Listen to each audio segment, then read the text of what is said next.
அரசியல் பிரமுகர் ஒருவர் கோயில் நிலத்தை அபகரித்திருக்கிறார். இதனால் அதிர்ச்சியடைந்த பொதுமக்கள் ரேஷன் கார்டுகளை ஒப்படைக்கப் போவதாகவும் நடக்கவிருக்கும் தேர்தலையே புறக்கணிக்கப் போவதாகவும் கூறியுள்ளதால் பரபரப்பு ஏற்பட்டிருக்கிறது. யார் அந்த அரசியல் பிரமுகர்? எங்கே நடந்தது இந்த சம்பவம்? விவரங்கள் என்ன பார்க்கலாம்.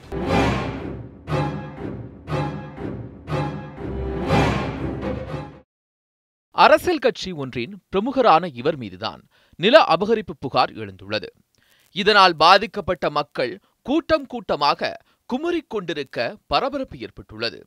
ஈரோடு மாவட்டம் மொடக்குறிச்சி தாலுகாவிற்குட்பட்டது நல்லாந்தொழுவு கிராமம். இந்த கிராமத்தில் மாரியம்மன் கோவில் உள்ளது.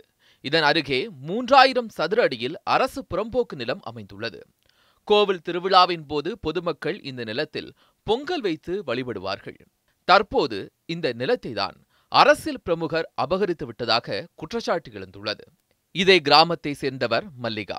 அரசியல் கட்சி ஒன்றின் மகளிர் அணியில் பொறுப்பில் இருக்கிறார். இவரது கணவன் சுப்பிரமணியன். இருவரும் சேர்ந்து மாரியம்மன் கோவிலுக்கு அருகில் உள்ள புறம்போக்கு நிலத்தை மோசடி செய்து தங்கள் பெயருக்கு மாற்றிக் கொண்டதாக பொதுமக்கள் குற்றம் சாட்ட அங்கு பரபரப்பு ஏற்பட்டுள்ளது. நாங்கள் பொங்கல் வைக்க போனால் எங்களை வைக்கக்கூடாதுன்னு பொம்பளையில் தடுக்கிறாங்க. கண்டபடி எங்களை கண்டபடி வார்த்தை பேசுகிறாங்க பொம்பளையில். அதனால எங்களுக்கு அந்த மாரியங்கோயில் இடம் மாரியங்கோயிலுக்கு சொந்தமாக எங்களுக்கு இது பண்ணி கொடுக்கணும். ரேஷன் கார்டு எங்களுக்கு அதை மாரியங்கோயில் இடத்த அவிரிச்சு கொடுக்கலின்னா எங்களுக்கு ஒப்படைக்கலின்னா நாங்கள் ரேஷன் கார்டு எல்லா ஓட்டர் ஐடியும் கார்டு நாங்கள் எல்லாமே தாசில்தாரில் ஒப்படைச்சிட்டு போகிறோம். அரசு புறம்போக்கு நிலத்தில் திடீரென வேலி அமைத்து தங்களுக்கு சொந்தமாக்கிக் கொண்ட இருவரும் பொதுமக்களை உள்ளே விடாமல் விரட்டியடித்துள்ளனர். இதனால் அதிர்ச்சியடைந்த பொதுமக்கள் மொடக்குறிச்சி வட்டாட்சியரிடம் அரசியல் பிரமுகர் மல்லிகா குறித்தும் அவருடைய கணவர் பற்றியும் புகார் தெரிவித்துள்ளனர். பொதுமக்கள் பொங்கல் வைத்து வழிபடுவதற்காக அந்த புறம்போக்கு நிலத்தை மீட்டு தர வேண்டும் என்றும் கோரிக்கை வைத்துள்ளனர்.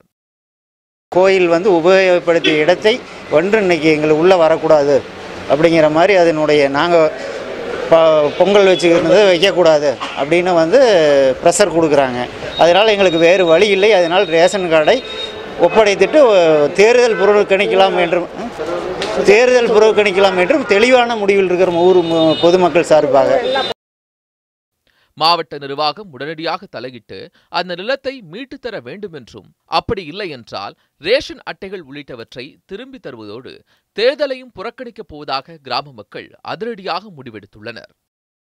மல்லிகா அவங்க வீட்டுக்காரர் சுப்பிரமணி எல்லாரும் சேர்ந்து அபகரித்து தனக்கு சாதகமாக பயன்படுத்த முயற்சி பண்ணாங்க.